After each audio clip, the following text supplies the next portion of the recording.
In today's video, I am going to teach you how to build a real-time dashboard with any spreadsheet. Start by opening Google Sheets and going to a new or existing spreadsheet where your data lives. This works best when your data is organized in clear columns with headers because charts and dashboard tiles read those headers to label values correctly. Next, go to the top menu and click Insert, then choose Chart.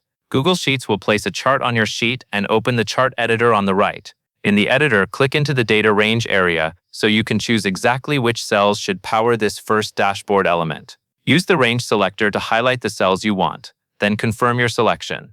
If the range tool prompts you to enter or adjust the range, type it in carefully so it matches the cells you highlighted, and then click OK to lock it in. A helpful tip here is to include the header row when you can, since it makes the chart easier to understand. With the chart created, move back into the chart editor and find Chart Type. Click Chart Type, then switch it to a scorecard chart. A scorecard is ideal for a dashboard because it gives you one clear number like a total, a count, or a key metric you want to track in real time as the spreadsheet updates. After you select Scorecard, click into the highlighted settings areas in the editor as needed to make sure the correct range and series are being used.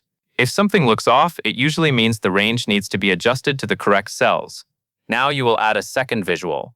Go back to Insert, click Chart again, and in the chart editor, choose Column Chart. This type is great for comparing values across categories or time periods. Click into the Data Range option, choose Select a Data Range, highlight the correct range from your main datasheet, and then click OK.